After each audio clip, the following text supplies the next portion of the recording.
Assalamualaikum warahmatullahi wabarakatuh. Apa kabar sobat sekalian? Semoga baik-baik saja. Jumpa lagi di channel Rahmat Romluni. Kali ini kita akan membahas berita hangat dan masih hangat diperbincangkan, yaitu tentang big data dari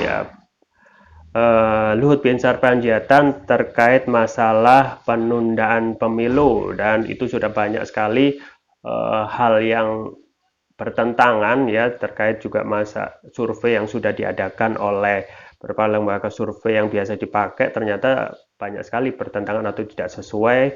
Malah lembaga survei itu menyatakan menolak untuk, atau rakyat mayoritas yang disurvei itu menolak penundaan pemilu, dan ini bertentangan dengan big data dari Pak Luhut Binsar Panjaitan yang menyatakan bahwasanya 110 pembicaraan di medsos itu mendukung ya, termasuk di dalamnya anggota partai ya.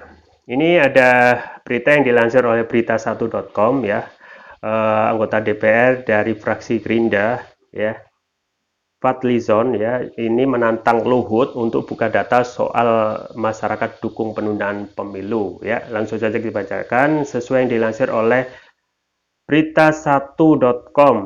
Fadlizon tantang Luhut buka data soal masyarakat dukung penundaan pemilu. Politikus Partai Gerindra Fadlizon menantang Menko Maritim dan Investasi Marves Luhut Binsar Panjaitan untuk membuka big data ke publik terkait mayoritas masyarakat mendukung penundaan pemilu serentak 2024. Sebelumnya, Luhut menyebutkan pihaknya memiliki big data yang memuat percakapan 110 juta masyarakat di media sosial terkait penundaan pemilu.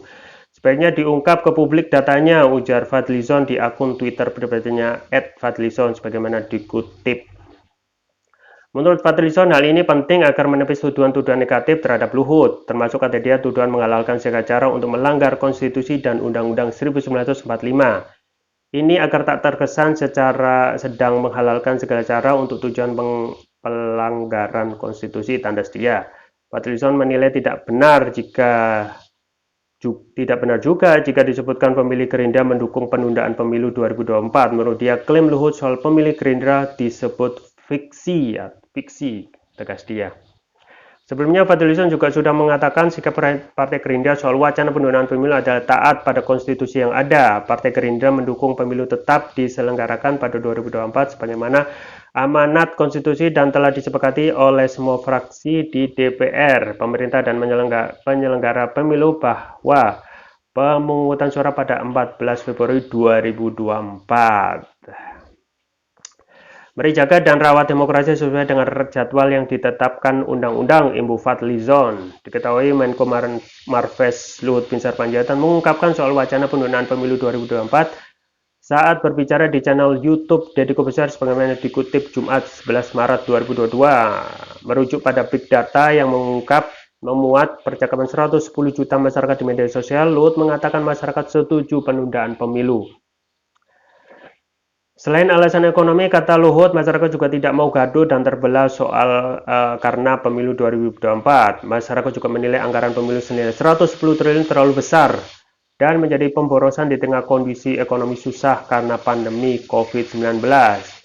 Selain pemilih Golkar dan PKB, kata Luhut, pemilih PDIP, Gerindra, dan Demokrat juga setuju pemilu ditunda.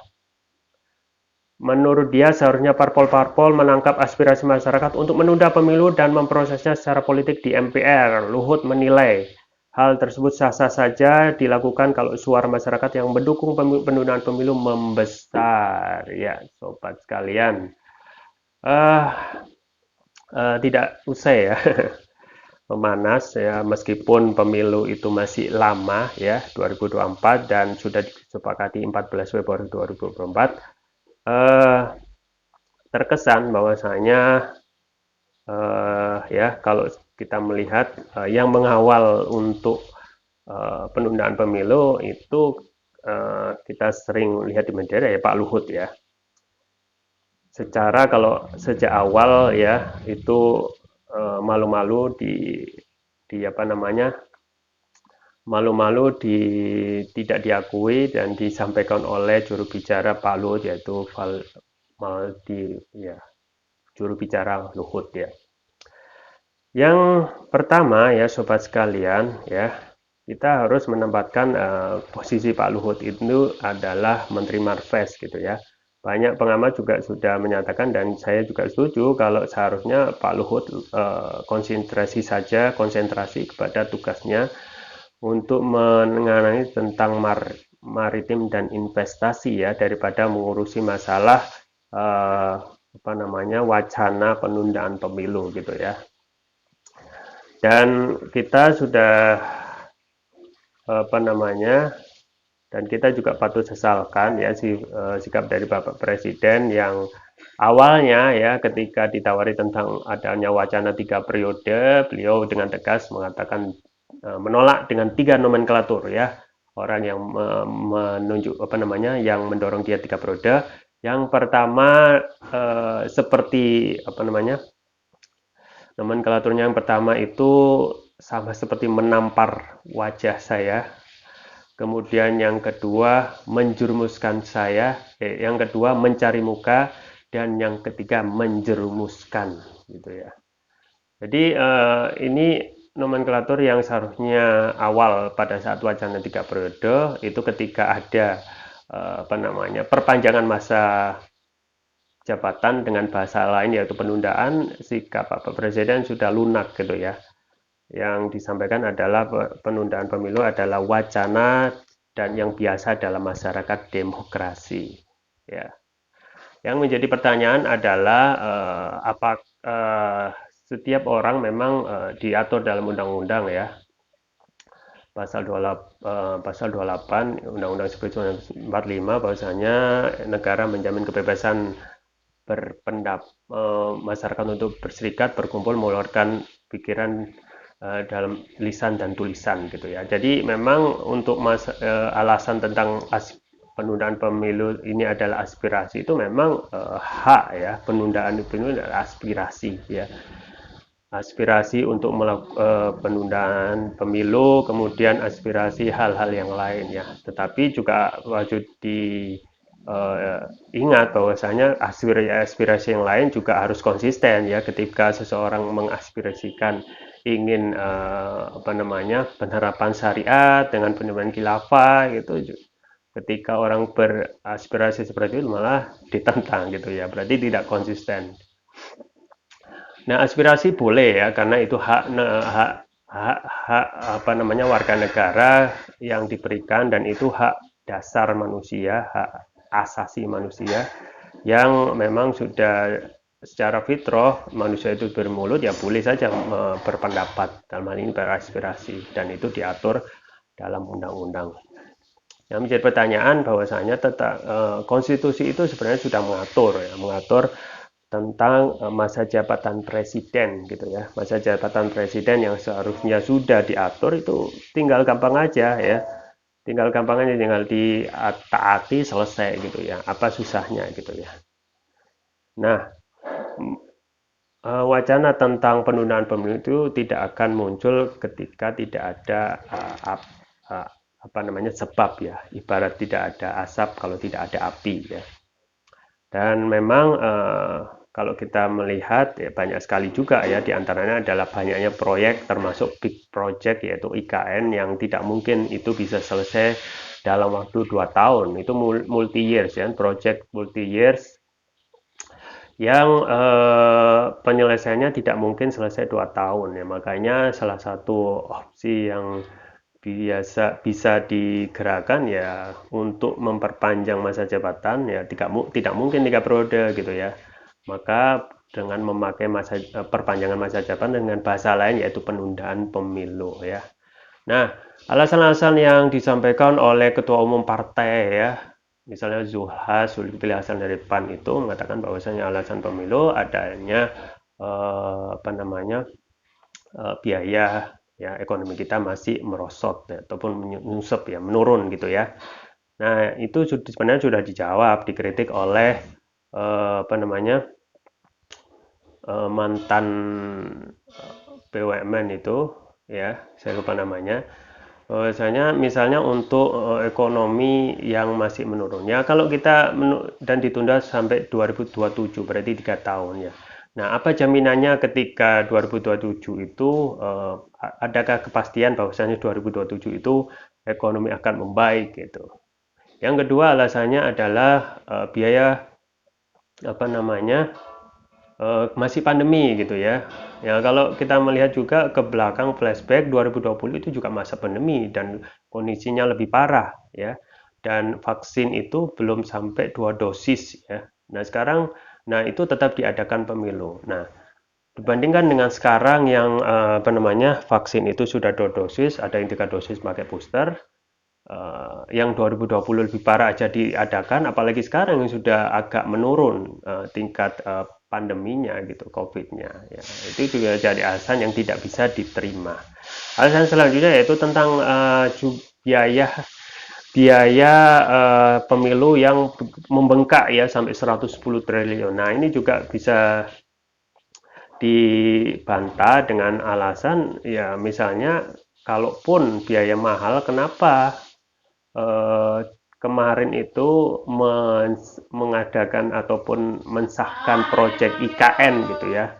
Kita ketahui proyek IKN itu nilainya 500 triliun lebih dan itu akan bertambah ya seiring bahwasanya melihat kondisi misalnya tekstur tanah dari Kalimantan Timur yang dijadikan ibu kota negara itu tidak begitu strukturnya kuat, jadi perlu adanya penguatan dan itu pasti akan apa namanya akan menambah biaya proyek IKN. Nah, itu yang 500 triliun bahkan lebih itu bisa dilakukan padahal kondisi negara ini tidak urgent untuk segera memindahkan ibu kota dan kondisi keuangan negara ini lagi kolaps, banyak utang dan tidak mungkin itu dibayar, itu masih bisa dilaksanakan ya. Kenapa pemilu ini ada alasan tentang biaya yang mahal gitu ya.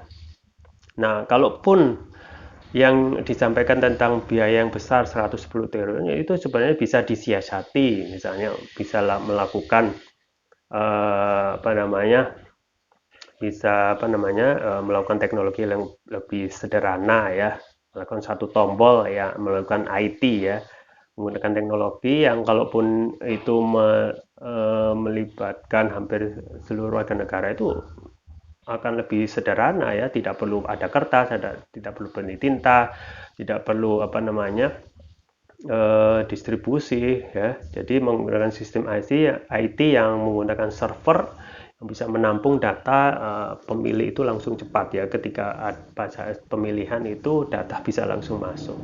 Dan saya rasa itu lebih sederhana, lebih simpel dan tidak memerlukan biaya gitu ya.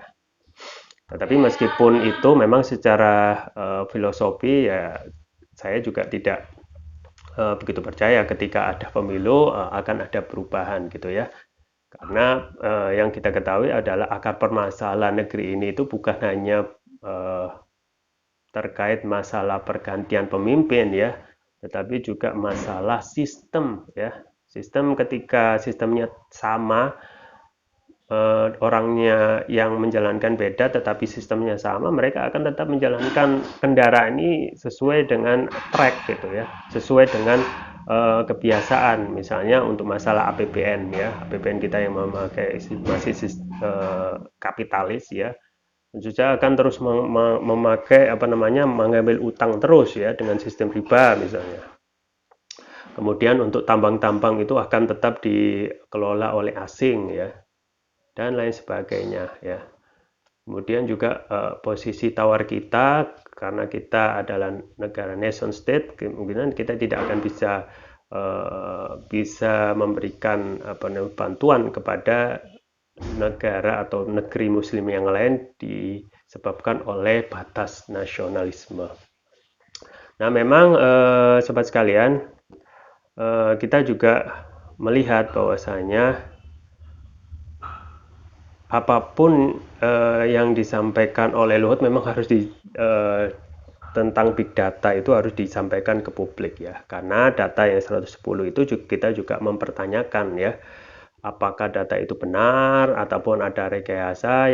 Yang banyak terjadi adalah kemungkinan ya memang 110 itu saya tidak pernah dengar gitu ya percakapan, dan juga sudah dibantah sendiri oleh Fadlison bahwasanya tidak mungkin itu termasuk di dalamnya pemilih Gerindra ya. Belum lagi mungkin partai yang lain juga akan membantah tentang data Pak Luhut bin Sarpanjaitan tentang big data 110